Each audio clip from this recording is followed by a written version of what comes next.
인류 최초의 사람이었던 아담과 하와는 가장 완벽한 환경 속에서 자라왔던 사람입니다. 죄가 없는 환경에서, 그것도 하나님께서 직접 그들의 부모가 되셔서, 스승이 되셔서 그들을 케어해 주시고 이끌어 가셨어요. 근데 그들도 실패하고 넘어지고 실수했어요. 자, 예수님의 제자들도 어떻습니까? 이 세상에서 예수님처럼 완벽한 스승은 없죠. 예수님에게 직접 훈련받고 양육받았던 이 12명의 사람 중에 예수님을 팔았던 제자가 나왔고, 예수님을 부인하고 예수님을 떠났던 제자들이 수도 없이 나왔어요. 자, 가장 완벽한 스승 밑에서 훈련받은 이 사람들의 이 실수, 실패는 무엇으로 표현해야 될까요? 자, 이 말은 이 세상을 살아가면서 우리 모두는 어떻게 보면 실패의 가능성을 다 안고 살아가고 있다고 해도 과언이 아니에요. 자, 언젠가 넘어질 수 있고 언젠가는 실패할 수 있는 가능성이 우리의 삶 가운데 있다면 우리가 할 수 있는 최고의 것은 무엇일까? 자, 실패의 가능성 속에서 우리는 다시 일어날 준비만 잘 돼 있다면 실패가 실패로 끝나지 않고 또 다른 성장의 도구가 되는 줄 믿습니다. 그래서 우리는 이 실패를 성공으로 일으킬 수 있는 이 성공의 메커니즘을 우리의 삶 속에 잘 세팅해 놓으면 오히려 그 실패가 성공의 출발점이 될 수 있다는 사실이죠. 자, 오늘 본문에 보면 예수님의 수제자인 베드로가 실패하는 장면을 예고하고 있는 부분이 오늘 읽은 본문입니다. 그 뒤에 가보면 60절 후반에 가보면 이 예고가 실제로 이루어지죠. 예수님께서 오늘 무슨 얘기를 하십니까? 너희들이 다 나를 버릴 것이다. 특별히 베드로가 나는 버리지 않을 겁니다 라고 이야기했을 때 닭이 2번 울기 전에 너는 나를 3번이나 부인할 것이다. 실제로 예수님께서 잡혀가신 이후에 닭이 울고 그리고 자기 스스로가 예수님을 배반하고 있는 모습을 스스로 깨닫고 거기에서 일어나는 모습이 오늘 성경에 나와 있는 베드로의 모습입니다. 자, 오늘 앞부분만 읽었지만 이 예고와 실행 이 두 부분을 함께 보면서 좀 은혜를 나누길 원하는데요. 먼저는 왜 우리가 실패할 수밖에 없는가? 실패의 원인이 무엇이었을까? 베드로가 실패한 원인을 좀 살펴보고 어떻게 해서 베드로가 다시 일어나는지, 그래서 우리가 실패를 딛고 일어설 수 있는 정말 이 성공의 메커니즘을 우리의 삶 속에 신앙적인 메커니즘을 잘 세팅해가는 저와 여러분들에게 간절히 바랍니다. 가장 먼저는 베드로가 무슨 이유 때문에 실패를 했을까? 가장 첫 번째 이유는 비교의식 때문이었습니다. 자, 오늘 본문에 보면 이 실패를 예고하고 있고 같은 장 66절 이하에 보면 이 예고가 실제로 이루어지는데 베드로의 실패 원인을 오늘 성경은 비교의식 때문이다 라고 이야기합니다. 자, 29절 말씀 함께 같이 읽어보도록 하겠습니다. 29절입니다. 시작.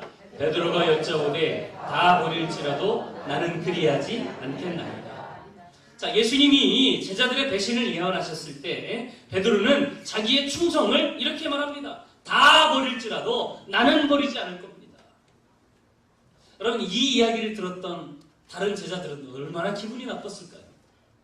성가대는 다 예수님 버릴지라도 나는 안 버릴 겁니다. 기분 좋아요? 봐봐, 째려보시잖아요. 여러분 보세요. 나만 이야기하면 되는데 왜 굳이 예수님의 이 이야기에 다른 사람들을 끌고 들어가냐고요. 베드로의 이야기는 이런 거예요. 요한은 버릴지 몰라도, 야고보는 버릴지 몰라도, 디모데는 버릴지 몰라도 나는 예수님 버릴 수 없습니다. 나는 예수님 버리지 않겠습니다. 사실 이렇게 비교하는 모습은 베드로의 전형적인 모습이었습니다. 요한복음 21장에 가보면 부활하신 주님이 타락한 제자 베드로가 이제 물고기 잡으러 갔을 때에 그 현장에 다시 나타나시죠. 그리고 예수님이 베드로에게 묻습니다. 네가 나를 사랑하느냐? 아, 예, 예수님, 내가 예수님 사랑하는 줄 예수님이 아시지 않습니까? 그래? 그럼 내 양을 먹여라. 이걸 3번이나 똑같이 반복해서 말씀해 주세요. 자, 그 후에 예수님께서 베드로에게 무슨 이야기를 하시냐면 베드로가 얼마나 영광스러운 죽음을 당할지에 대해서 예고하십니다.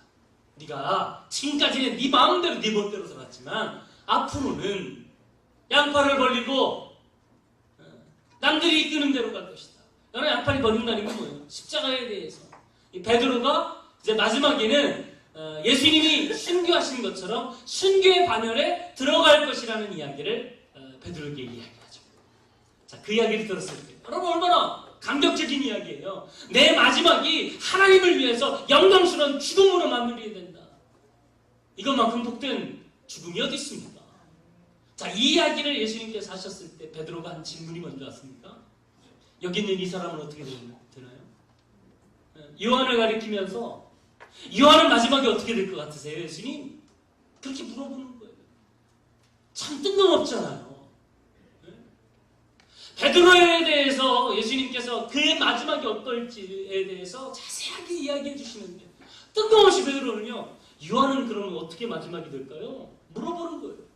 그러니까 베드로의 마음속에는 끊임없이 남들과 비교하고자 하는 마음이 있었던 거죠. 비교하고자 하는. 사실 비교의식에서 완전히 자유로운 사람은 아무도 없습니다. 태어나면서 사람들은요, 늘 비교하면서 살아요. 그래서 나타난 말이 엄친아란 말이 있죠. 엄친아. 엄마 친구 아들은 왜 이렇게 잘생기기도 했고 공부도 잘하고 취직도 이렇게 턱턱 잘 되는지. 엄마 친구 아들은 왜 이렇게 잘 되는 거야 도대체. 맨날 그 아들 얘기하잖아. 영순이 엄마 아들은 말이지. 이번에 뭐 가방도 사주고 말이지. 해외여행도 보내주고. 너는 뭐 하는 거냐. 이러면요 기분이 확 상하잖아요. 늘 비교당하면서 살고 누군가 비교하면서 사는 것이 우리들의 모습입니다. 그런데 여러분 보세요. 비교의식을 가지고 살아가는 사람들은 대부분 인생이 짜증나고 자기 자신에 대해서 비참한 자아의식을 가지고 살게 돼 있어요. 여러분 실제로 이 세상에 나보다 잘생긴 사람들이 얼마나 많습니까? 송중기 한번 보세요. 아니 군복 입혀도 이렇게 잘생겼어? 그렇지? 기분 나쁘게. 군인들 너무 오해하지 마세요. 대부분 군복 입으면 그냥 그렇잖아요. 네? 근데 군복을 입혀도 저렇게 잘생겼어. 그래가지고 어느 회사에서는 송중기 포스터를 그렇게 민다대. 여러분 보세요. 외모 잘생긴 것을 가지고만 보더라도요, TV만 키면 나보다 잘생기고 예쁜 사람들이 얼마나 많이 나옵니까? 그거 비교하며 살다 보면 늘 나는 비참한 거예요. 왜 나는 이렇게밖에 생기지 않았을까? 조금 더 잘생겼으면 좋았을 텐데. 물질 문제도 마찬가지 아닙니까? 나랑 비교했을 때 없는 사람과 비교하면 얼마나 행복합니까? 그런데요, 비교하면 늘 나보다 더 좋은 사람과 비교해요. 좋은 사람. 그러면 항상 불행한 거예요. 항상 비참한 거예요. 우리의 삶이. 자, 오늘 베드로는 그런 마음을 갖고 살았어요. 다른 사람 다 버려도 나는 안 버립니다. 라는 이야기는요, 베드로가 이 비교의식을 가지고 쓸데없는 우월의식을 갖고 사는 거예요. 여러분, 우월의식은요, 비교감정에서 나오는 또 다른 모습이에요. 우월의식과 열등감 두 개 자체는 똑같아요. 남들과 비교했을 때 꿀리지 않으려고 일부러 내 자신을 막 드러내는 거예요. 그게 우월의식이고요. 비참한 감정으로 자기 속으로 나는 못나니 그렇게 사는 것이 열등감 아닙니까? 이 모든 것이 다 비교 감정 때문에 생겨나는 잘못된 모습이죠. 여러분 비교 감정을 극복하지 못하면 실패할 확률이 훨씬 많아요. 오늘 베드로도 보세요. 자, 끊임없이 다른 사람들과 비교하다 보니까 다른 사람 눈치를 많이 보는 거예요. 다른 사람의 시선에 너무 많이 빼앗겨 버리는 거예요. 다른 사람이 나를 어떻게 생각할까? 그걸 생각하다 보니까 예수님을 멀찍이 따라가게 되었고 결국 그것 때문에 다른 사람에게 예수님을 부인하는 지경까지 가잖아요. 남들 의식할 필요가 뭐가 있어요? 나만 행복하면 되고 나만 잘 살면 되는 거지. 여러분 비교의식을 극복하는 저 여러분들에게 간절히 바랍니다. 그럼 어떻게 해야 비교의식을 극복하냔 말이죠. 어떻게 해야? 자, 비교의식에 반대되는 말이 뭔지 아십니까? 창조의식입니다. 자, 이 세상에 하나님이 나를 창조하실 때에는요, 나를 가장 멋진 사람으로 창조하신 줄 믿습니다. 여러분, 이 세상에는 나와 똑같은 사람은 아무도 없어요. 심지어는 쌍둥이로 태어났어도 다르대요. 쌍둥이도 다르대요. 두 사람이. 외모는 비슷할지 몰라도요, 성격도 다르고 음식 성향도 다르고 성질도 달라요. 다 틀려요. 지능 지수도 다 틀려요. 하나님은 이 세상에 여러분 한 사람을 만들면서요, 똑같이 만든 사람 아무도 없어요. 여러분은 여러분 자신으로 완벽하게 만들어 보내신 줄 믿습니다. 그런데 왜 우리가 누구랑 비교해요? 그 사람에게는 그 사람의 가치가 있고, 이 사람에게는 이 사람의 가치가 있고, 나에게는 나에 대한 가치가 있는 거예요. 하나님이 나를 이렇게 만드셨다면 그건 그만한 뜻이 있는 거죠. 이것을 믿고 사는 게 뭐예요? 창조의식입니다. 쓸데없이 왜 다른 사람과 비교합니까? 여러분, 다른 사람과 비교할 때 이미 우리는 하나님의 창조의 섭리를 위반하고 있는 거예요. 나를 가장 아름답고 복되게 이 형태로 하나님께서 만드셨다면 의미가 있겠지, 뜻이 있겠지 하고요, 그것에 대해서 감사하는 마음으로 살아가는 것이 창조의식인 줄 믿습니다. 왜 다른 사람하고 비교해요? 그럼 비교하는 만큼 우리는 불행해질 수밖에 없어요. 없을 때는요, 1,000만 원이라는 돈이 얼마나 귀하고 값집니까? 근데 열심히 해서 돈을 벌어요. 1,000만 원을 딱 법니다. 그럼 행복해질 것 같죠? 그 다음에는 1억 가진 사람이 보여요.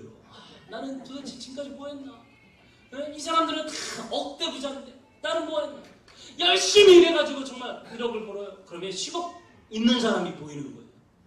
늘 이런 비교 감정 때문에 우리는 끊임없이 불행할 수밖에 없는 거예요. 남을 비교하다 보면. 아닙니다. 그럼 물질이 우리의 인생에 행복을 다 말해줄 수는 없어요. 하나님이 계획이 있어서, 뜻이 있어서 이런 모습으로 이 땅에 나를 보내셨다는 이 믿음을 가지고 살아가는 저 여러분들에게 간절히 바랍니다. 그래야 가장 행복하고 실패와 실수도 없는 거예요. 여러분 주변에 늘 비교하는 사람들 마음속에 여러분이 창조의식을 심어주세요. 여러분 나름대로의 가치가 있다. 하나님이 뜻하셔서 당신을 창조했다. 이 의식을 회복하고 믿음으로 살아가면 실패와 실수를 훨씬 더 줄이고 살아갈 수 있게 될 줄 믿습니다. 두 번째, 베드로가 실패한 원인은 소극적인 태도 때문이었습니다. 원래 베드로는 적극적인 사람이었습니다. 무슨 질문을 해도요, 저요 손을 들고 대답하고 앞장서서 일하는 사람이 베드로였습니다. 근데 어느 순간에 베드로의 태도가 완전히 소극적으로 바뀝니다. 자, 오늘 그 증거가 54절에 나와 있습니다. 자, 우리 읽지 않았지만 54절 같이 한번 읽어보도록 하겠습니다. 앞에 떠 있습니다. 시작! 베드로가 예수를 멀찍이 따라 대제사장의 집 뜰 안까지 들어가서 아랫사람들과 함께 앉아 불을 쬐더라. 할렐루야! 자, 베드로가 예수님을 3번 부인하고 저주하기 직전의 상황입니다. 자, 여러분, 실수하는 순간 베드로가 했던 태도는요, 소극적인 태도였다는 거죠. 오늘 성경 보니까 예수를 멀찍이 따라갔다는 거예요. 멀찍이. 여러분, 멀찍이 따라간 이유가 뭘까요? 자기도 잡히면 어떡하나? 두려운 마음 때문에 멀찍이 따라간 거죠. 여러분, 그 순간에도 앞장서서 따라갔던 사람이 몇 명 있었죠? 누구일까요? 요한입니다. 요한은요, 예수님이 십자가에 달리는 그 순간까지 최일선에서 예수님을 따르고 섬겼던 사람이에요. 요한과 예수님을 따르는 여러 여인들이 예수님의 마지막까지 지켰던 사람들이죠. 여러분, 앞장서 따라가는 사람들은요, 질문 자체를 받지 않아요. 당신 예수님 따라다녔던 사람 아니에요? 이런 질문 자체를 받지 않죠. 왜입니까? 안 물어봐도 아니까. 앞장서서 따라가는데 그럼 당연히 예수님 따르던 사람들이지. 아닌 사람들이 있겠어요. 근데 베드로는 어때요? 그 순간 소극적으로 바뀝니다. 자기 안전 때문에 혹시 잡히면 어떡하나 이런 마음 때문에 소극적으로 바뀌고 멀찍이 따라가다 보니까요, 사람들이 질문하는 거예요. 혹시 당신도 예수님하고 같이 있던 사람 아니야? 물어보는 거죠. 여러분, 거기에서 넘어지는 거예요. 거기에서. 가능하면 여러분 적극적인 태도를 가지고 신앙생활하는 저 여러분에게 바랍니다. 예배를 드려도 앞자리에서 예배 드려야지. 네, 시험 들지 않아요. 아니, 이유가 있어서 뒤에 앉는 분들은 할 수 없죠. 괜찮아요. 괜찮아요.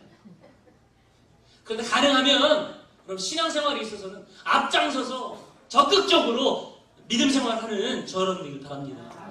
그래야 실수할 가능성이 적어진다는 거예요. 특별히 신앙적인 측면에서는요, 소극적인 태도를 가지면 절대 안 돼요. 그래서 성경은 이야기하죠. 신앙에는 후퇴가 없다. 뒤로 물러섬이 없다. 늘 앞장서서 믿음으로 나아가야 그 사람을 하나님이 기뻐하시는 줄 믿습니다. 특히 중고등학교 시절에 아이들 학교 간다, 학원 간다는 핑계로 여러분 중직인데도 불구하고 열심히 교회 다니는 분들인데도 불구하고 주일날 교회 가지 말고 학원 특강 가. 이런 얘기하면 안 돼요. 실제로 한미준에서 신앙생활 실태 보고서를 만들었습니다. 거기에 보면 전체 기독교 인구 중에 언제부터 신앙생활을 시작했느냐를 조사했더니 60%가 중고등학교 시절에 신앙생활을 시작했다는 거예요. 다시 말해볼까요? 중고등부 시절에 신앙을 놓치면 신앙생활이 힘들다는 거예요. 그만큼 힘들다는 거예요. 제가 신방할 때 어느 가정이 그런 얘기 하더라고요. 자기 아들이요, 중학교 들어가면서부터 공부에 재능을 발휘하더래요. 그래서 그러진 않았는데 전교 1, 2등을 하고 막 그러더래요. 그러니까 어머니가 욕심이 생긴 거예요. 주일 교회 가는 거 대신 학원 보내고 막 특강 보내고 과외시키고 그래서 막 전교 1, 2등을 놓치지 않고 가다가 여고 보내고 그랬다는 거죠. 근데 그때 신앙을 놓친, 그 전까지는 열심히 교회 다녔대요. 근데 그때 신앙 놓치고 나서요, 대학교 가면 열심히 신앙생활 하겠지 그랬는데 이미 그때는 머리가 커가지고 엄마 말을 안 듣대. 엄마 말을 안 듣대. 요즘도 교회는 나오긴 나와요. 1년에 잊어버리길 말하면 한두 번씩 나와요. 지금은 후회가 된다는 거예요.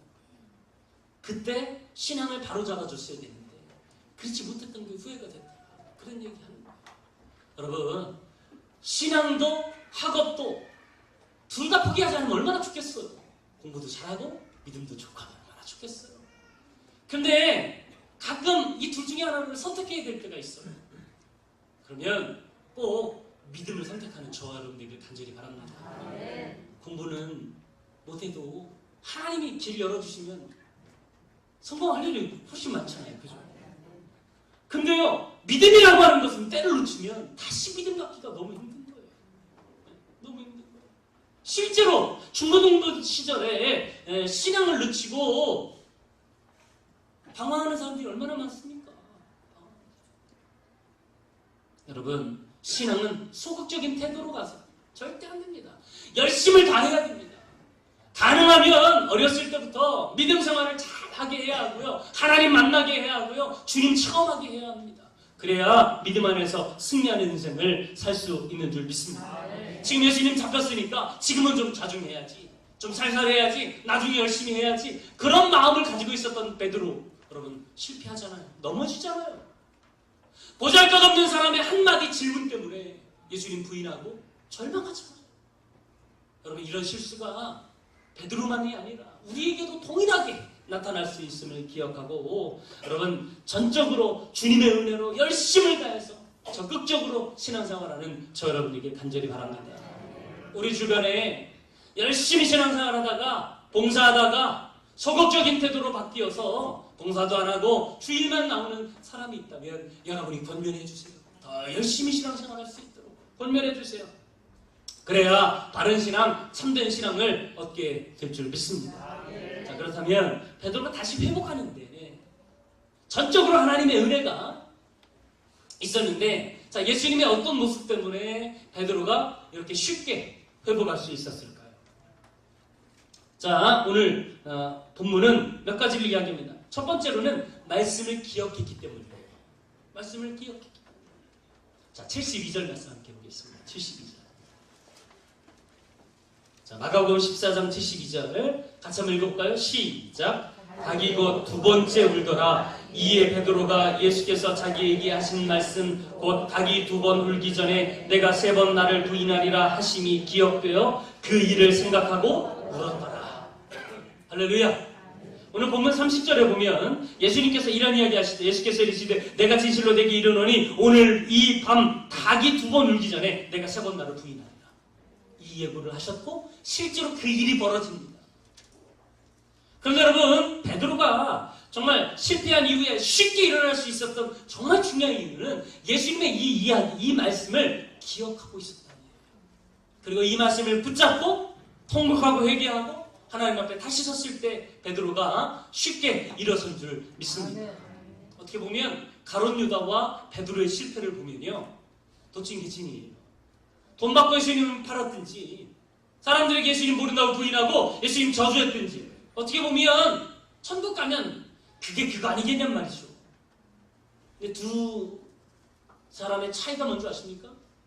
베드로는 붙잡을 말씀이 있었어요. 예수님이 베드로에게만 말씀하신 게 아니죠. 가룟 유다에게도 여러 번 배신에 대한 경고를 하시잖아요. 이 중에 나를 팔 사람이 있다. 누굽니까 이야기했을 때 그때가 최후의 만찬 때였어요. 예수님이 떡을 집기 위해서 그릇에 손을 대셨는데 그때 가룟 유다가 같이 손을 대고 있었어요. 지금 이 그릇에 함께 손을 댄 자가, 여러분 그때 다른 사람은 몰라도 가룟 유다는 그걸 알았잖아요. 아, 예수님께서 나의 배반을 아시는구나.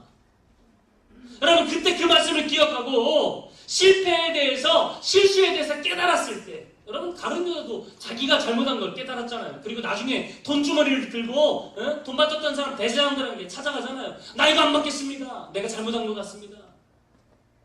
근데 그 이후에 뭐예요? 가룟 유다는 말씀을 붙잡지 않았어요. 예수님의 이 예고를 붙잡지 아니하고 결국은 자기 스스로 목을 매서 세상을 떠나잖아요. 붙잡을 말씀이 없으니까 결국 잘못한 건 깨달았을지 몰라도 실패를 딛고 일어서지 못했다는 거예요. 그런데 베드로는 어떻습니까? 자신의 실패 앞에 주님의 말씀을 기억하고 그 말씀을 굳게 붙잡았어요. 굳게 붙잡았어요. 그랬을 때 다시 일어날 힘과 용기를 얻게 된 줄 믿습니다. 여러분, 우리에게도 마찬가지예요. 여러분이 실패하고 넘어졌을 때 여러분을 일으킬 수 있는 믿음의 성경 구절이 여러분에게 기억되어 있습니다. 꼭 이 말씀을 외우고 이 말씀을 붙드는 저 여러분들에게 간절히 바랍니다. 말씀이 능력이고 말씀이 힘이에요. 내가 무슨 힘이 있어서 다시 일어납니까? 예수님이 하신 이 말씀을 붙잡았을 때 베드로 안에서 자기의, 여러분 사실 가장 앞장서서 일했던 베드로가 실패하고 넘어졌는데 그 충격이 얼마나 컸겠어요. 자기 스스로 자기를 바라볼 때 얼마나 실망이 많이 되었겠어요. 그럼에도 불구하고 그곳에서 다시 일어설 수 있었던 정말 중요한 이유는 나를 지켜주는 말씀을 붙잡았기 때문인 줄 믿습니다. 이 말씀을 붙잡고 살아가는 저 여러분들에게 간절히 바랍니다. 두 번째로는 중보기도 때문이었어요. 자, 오늘 본문에는 나오지 않지만 오늘 본문의 사건을 똑같이 기록하고 있는 누가복음 22장에 가보면 이런 이야기가 나옵니다. 자, 22장 31절 같이 한번 읽어보겠습니다. 앞에 있습니다. 시작. 시몬아 시몬아 보라 사단이 너희를 밀가부르듯 하려고 요구하였습니다. 여러분, 예수님께서는 지금 베드로를 향해서 사단이 공격하고 있음을 미리 하셨다는 거예요. 이미 베드로의 실패, 베드로의 넘어짐을 알고 계셨어요. 그리고 이것이 사단의 공격임을 알고 계셨어요. 그리고 그 공격을 알고 예수님은 베드로에게 경고하시는 거예요. 사단이 지금 너를 공격하고 넘어뜨리려 하고 있다. 그러면서 32절에 뭐라고 이어지고 있냐면 그러나 내가 너를 위하여 내 믿음이 떨어지지 않기를 기도하였노니. 그러니까 예수님께서 지금 베드로를 위해서 중보기도 하고 있다는 거예요.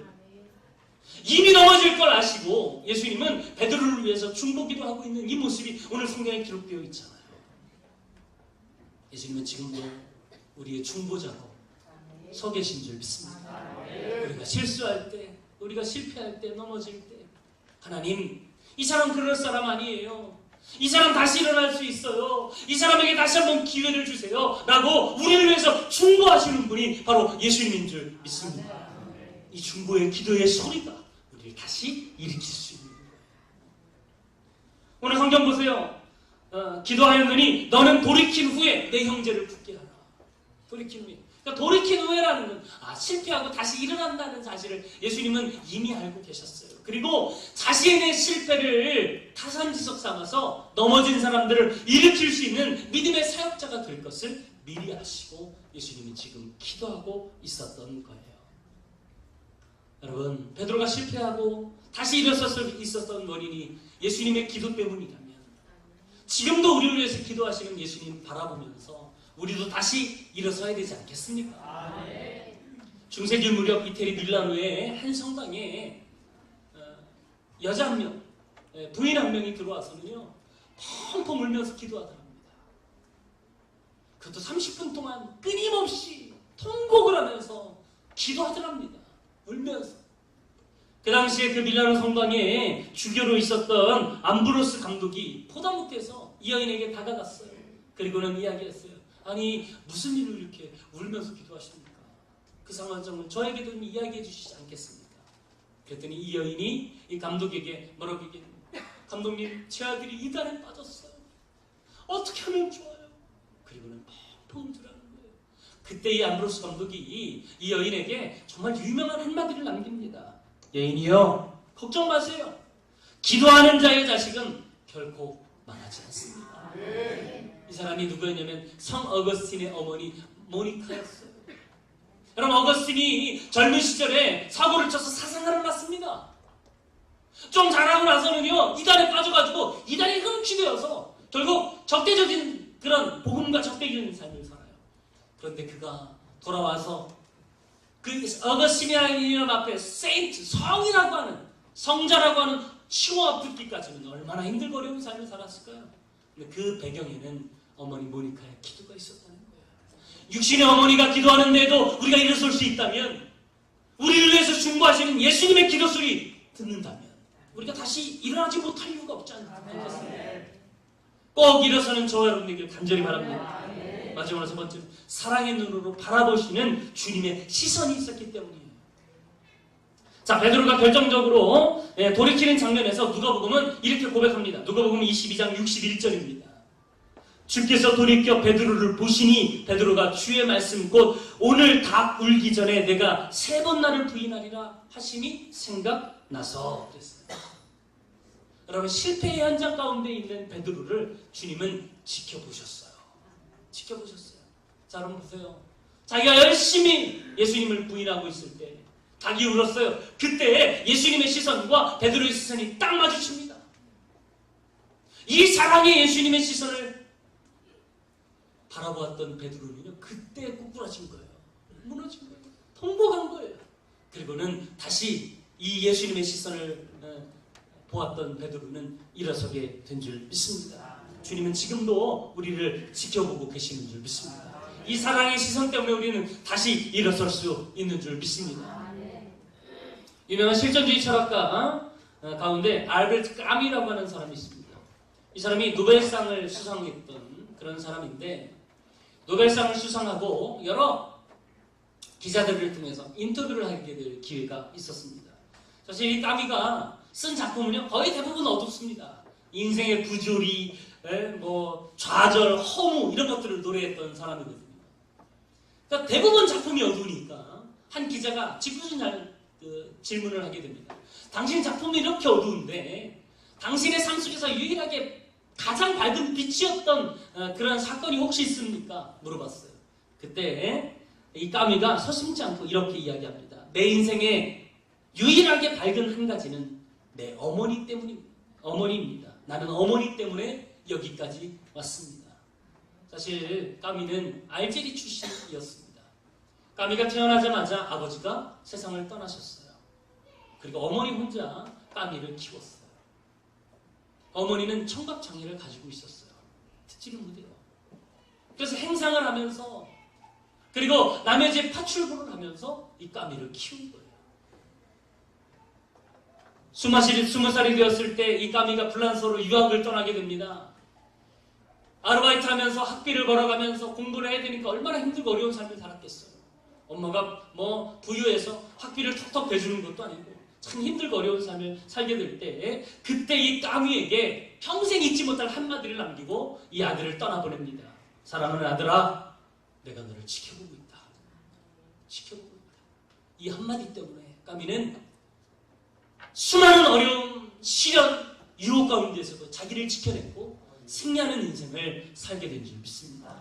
육신의 어머니가 우리를 지켜보고 있다는 이 생각 하나만으로도 이렇게 실패를 딛고 일어설 수 있었다면 전능하신 하나님이 우리를 지켜보시고 우리를 응원하고 있다는 이 사실이 우리를 다시 한번 힘과 용기로 일어설 수 있게 만드는 줄 믿습니다. 사랑하는 여러분, 누구도 실패를 경험할 수 있습니다. 누구도 넘어질 수 있습니다.